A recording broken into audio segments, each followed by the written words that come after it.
झाबुआ मध्य प्रदेश का आदिवासी बाहुल्य जिला है। ये गुजरात और राजस्थान की सीमा के पास मालवा क्षेत्र में स्थित है। जिले की भौगोलिक स्थिति पहाड़ी क्षेत्र है। झाबुआ अपनी पारंपरिक संस्कृति और प्रथाओं की समृद्धता से भी जाना जाता है। भगौरिया पर्व जिसका बहुत ही सुंदर उदाहरण है। जिले में मुख्य रूप से भील, भिलाला और पटलिया जनजाति समुदाय के लोग अपनी छोटी छोटी कृषि जोत पर खेती कार्य, मजदूरी व स्थानीय प्राकृतिक संसाधन के उपभोग एवं उपयोग से अपना जीवन यापन करते हैं। जिले में कृषि जोत का उबड़ खाबड़ होने के साथ बहुत कम उपजाऊ है। मृदा कटाव, असिंचित क्षेत्रफल की अधिकता जो समुदाय की न्यून आय के मुख्य कारण है, जो एक बड़ी आबादी को पलायन करने के लिए विवश करते हैं। इन परिस्थितियों के दृष्टिगत समाधान के लिए एक उम्मीद की किरण के रूप में भूमि विकास एवं जल संसाधन मंत्रालय भारत सरकार से वित्त पोषित एकीकृत जल ग्रहण क्षेत्र प्रबंधन कार्यक्रम की प्रधानमंत्री कृषि सिंचाई योजना वाटरशेड विकास की 5 परियोजनाओं को जिले के 4 विकास खंड झाबुआ, मेघनगर, रामा और रानापुर के 55 ग्रामों में कार्य करने हेतु अनुशंसित किया गया है। यहाँ की जो जमीनें हैं बहुत छोटी छोटी जोत की है और जो किसान हैं उनके पास खेती का रकबा बहुत ही कमी है। यहाँ के जो पानी रिच पोर्शन का जो पानी रहता है वो भर के नालों के माध्यम से बाहर चला जाता है और इसी पानी को रोकना यहाँ की प्राथमिकता है। परियोजना के प्रारंभिक चरण में समुदाय सहभागिता के साथ स्वीकृत जल ग्रहण क्षेत्र के आधारभूत आंकड़ों का संकलन करते हुए विस्तृत कार्य योजना के रूप में एक बेहतर आधार निर्धारित किया गया। हम लोग जब सर्वे कर रहे थे, बेसलाइन सर्वे और नेट प्लानिंग, तो आधे से ज़्यादा लोग सूरत और कोटा, गुजरात और राजस्थान के लिए पलायन करते थे। जब हम लोगों ने यह काम शुरू किया तो काम शुरुआत में थोड़ा सा हमको इनको समझाने के बाद में जब हम लोगों ने नेट प्लानिंग करके जब डीपीआर बना के जब काम शुरू किया। विस्तृत कार्य योजना तैयार करने के लिए समुदाय समावेशी तरीकों जिसमें PRA, net planning, transit walk, समूह चर्चा तथा ग्राम प्रवेश गतिविधियों का चयन कर आगामी वर्षों के लिए बेहतर परिणाम मूलक कार्यों का निर्धारण किया गया। और यहाँ पे रिच टू वैली का जो कॉन्सेप्ट है वो बहुत ही ठीक बैठता है, क्योंकि यहाँ पे जो रिच पोर्शन है वो रिच पोर्शन का पानी है वो बह के परकोलेट भी होता है और बाहर भी चला जाता है। जो झाबुआ से पानी बाहर चला जाता है उसको रोकना बहुत ही अनिवार्य है।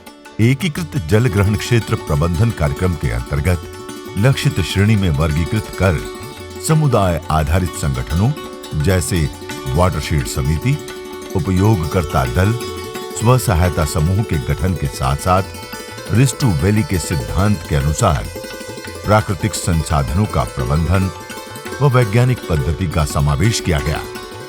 परियोजना क्षेत्रों, आर्थिक तथा सामाजिक मूल्यों में बदलाव को देखा जा सकता है। काफ़ी अच्छा पॉजिटिव रिजल्ट मिला और हम लोगों ने करीब ये जो नल्दी वाटरशेड है और नल्दी वाटरशेड के ये गांव नल्दी में लगभग 7 स्ट्रक्चर बनाए हम लोगों ने और 7 स्ट्रक्चर के हर एक स्ट्रक्चर से करीब 40 से 50 बीघा जमीन सिंचाई हो रही है। परियोजना क्षेत्र का एक बड़ा समुदाय लघु व सीमांत कृषक है। परिणाम स्वरूप वर्षा आधारित खेती पर निर्भर होने के कारण पलायन के लिए मजबूर है। क्षेत्र में लगातार गिरता भूजल स्तर एवं अनियमित वर्षा समुदाय के जीवन सफर को और भी अत्यधिक कठिन बना देता है। एकीकृत जल ग्रहण क्षेत्र प्रबंधन कार्यक्रम की परियोजनाओं ने यहाँ की तस्वीर को बदला है। आज जब लोग पानी अच्छा रुक रहा है सभी डैमों में, तो खेती कर रहे हैं, तो बच्चे भी घर रख रहे हैं, पढ़ाई में बच्चों को पढ़ाने भेज रहे हैं स्कूल, अच्छी से अच्छी फसल गांव में पैदा कर लेते हैं। तो हाँ वाटरशेड नो काम चली गया तो बदा यहाँ रही रहा, पानी फेर रहा, गम पकड़ रहा, मकई पकड़ रहा, सब वांती रहा। हमसे वाटरशेड नहीं आदेश। एक मुहिम के साथ वैज्ञानिक ढंग से वर्षा, जल संचयन, पुनर्भरण फसल परिवर्तन, अभिसरण एवं आजीविका गतिविधियों के प्रोत्साहन जैसे आयामों से समुदाय का ये हिस्सा छोटे छोटे बदलाव के साथ बड़े परिणामों की ओर अग्रसर है। 40 से 50 बीघा जमीन में जहाँ खेती नहीं होती थी, वो पानी की गति कम होने की वजह से 40 से 50 बीघा की जमीन के नीचे वाले वो आराम से खेती कर रहे हैं इस बार। तो फसल खेती भी कर रहे हैं और मार ढोल पी रहे हैं। बहुत सुविधा था हमारे गाँव में। परियोजना क्षेत्र में जलग्रहण सिद्धांतों के साथ स्वीकृत क्षेत्रफल को उपचारित किया गया। इसमें प्रथम ऑर्डर व द्वितीय ऑर्डर में पानी की गति को कम करने व मृदा संरक्षण की दृष्टि से, जिसमें रिचार्ज जोन में contour trench, gully plug, loose boulder, gabion, percolation tank, check dam व स्टॉप डैम कार्यों को इन क्षेत्रों में क्रियान्वित किया गया। इसमें चेक डैम्स की संरचनाएं काफ़ी बनाई है। गेबियन की संरचनाएं जो मिट्टी को रोकने में ज़्यादा फायदेमंद है, किसानों को बहुत फ़ायदा होता है। उसके बाद खेत तालाबों का निर्माण किया है। उसके बाद जो हमारे CPT CST जो कंटूर ट्रेंच है, ये सारे जो एक पानी से जुड़े हुए और मिट्टी से जुड़े हुए जो काम है, वो सारे काम हमने यहाँ पर इस प्रोजेक्ट में लिए हुए हैं। पड़द भूमि के उपयोग व भूमि कटाव की तीव्रता में कमी लाने के लिए वृक्षारोपण किया गया है। परियोजना क्षेत्र जल स्रोतों के जल स्तर एवं भूजल संवर्धन हेतु परकोलेशन टैंक का निर्माण किया गया, जिनकी जल भराव क्षमता 19,415 घन मीटर है। समस्त जल ग्रहण संरचनाओं से कुल जल भराव क्षमता 23,15,873 घन मीटर विकसित हुई है, जिससे जिले में 1,543 हेक्टेयर अतिरिक्त सिंचित क्षेत्रफल में वृद्धि हुई है। परियोजना क्षेत्र में 1 से 1.5 मीटर तक भूजल स्तर में वृद्धि को देखा जा सकता है। तालाब बनने से सर नीचे जो कुएं बने हुए हैं, उस कुएं में भी पानी रिचार्ज होता है। कुएं में पानी की आवक बढ़ी है सर। जमीन का कटाव से बचा हुआ और वाटर लेवल जो है, वाटर लेवल ऊपर आया। बरसात का जो वाटर पानी जो बह के जाता था, वो पानी नदी नालों में चेक डैम और खेत तालाब बनने से उस पानी जमीन के अंदर गया। बहुत फायदा हुआ उससे। परियोजना के कृषि मद अंतर्गत बीज प्रतिस्थापन, मृदा परीक्षण, फसल प्रदर्शन जैसी गतिविधियों से लघु व सीमांत कृषकों को लाभान्वित किया गया है, जिसमें कृषकों को अतिरिक्त आय होने के साथ फसल पद्धतियों में बदलाव लाने हेतु अग्रसर किया गया है। परिवार का पालन पोषण बड़ी आसानी से कर रहे हैं और इसमें वाटर सेट नामक संस्था का एक अहम योगदान रहा। जो लीकेज से नीचे डिम में आ जाता है और ये पानी सब दोनों गांव वाले उपयोग ले रहा और अच्छी सिंचाई हो रही। मेरे को कोई परेशानी नहीं है। कोई आसपास कहीं 5 बीघा ज़मीन है, कहीं 7 बीघा ज़मीन है। सबको मतलब हम आप अपना धंधा कर रहा है और बहुत सारा फायदा हमको ये वाटर सेट योजना में मिला।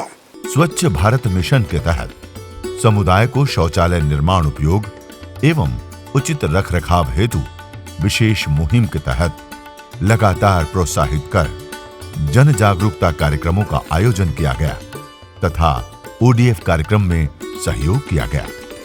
ऐसे कई कार्यक्रमों को परियोजना ग्रामों में प्राथमिकता से लेकर आम जन तक पहुंचाने का सार्थक प्रयास किया गया। ग्रामीण समुदायों में आज वाटरशेड योजनाओं का महत्व बढ़ा है और उनकी आवश्यकता भी एक महत्वपूर्ण स्थान ले चुकी है। सरकार की प्राथमिकता है और लोगों को यहीं पर रोजगार मिले, वो अपनी खेती पर अच्छी से अच्छी फसलें उगाए और यहीं पे वो अपना अधिक से अधिक रोजगार देकर अपना काम करें। योजना अंतर्गत निर्मित जल संरक्षण संरचनाओं के रखरखाव, सुरक्षा व प्रबंधन के उद्देश्यों को लेकर समुदाय को प्रशिक्षित किया गया है, ताकि परियोजना समाप्ति के बाद भी इन जल संरचनाओं की संवहनीयता बनी रहे। कुल 55,250 हेक्टेयर उपचारित क्षेत्रफल का चयन किया। 1,697 कार्यों को वाटरशेड समिति द्वारा सम्मिलित किया गया। मृदा संरक्षण के अंतर्गत परियोजना क्षेत्र में 45 लूज बोल्डर, 29 गली प्लॉगिंग और 196 गेबियन का निर्माण किया गया। 32 सिंचाई तालाबों का निर्माण किया गया। तालाबों की भराव क्षमता 1,73,560 घन मीटर सृजित हुई, जिससे 115.33 हेक्टेयर में 352 किसान द्वारा सिंचाई की जा रही है। 12 परकोशन टैंक का निर्माण किया गया। परकोशन टैंक की भराव क्षमता 19,415 घन मीटर विकसित हुई। 13 हेक्टेयर क्षेत्र में 21 किसानों द्वारा खेतों में सिंचाई की जा रही है। 181 स्टॉप डैम एवं 296 चेक डैम का निर्माण, जिसमें कुल भराव क्षमता 21,42,313 घन मीटर विकसित हुई। कुल 1422.24 हेक्टेयर में सिंचाई हो रही है। इनका लाभ 2,385 उपभोक्ता को मिला। छलकते सरोवर, बांधों में रुका पानी, कृषि उपज में वृद्धि और हर हाथ को काम, यही है हमारे झाबुआ की पहचान।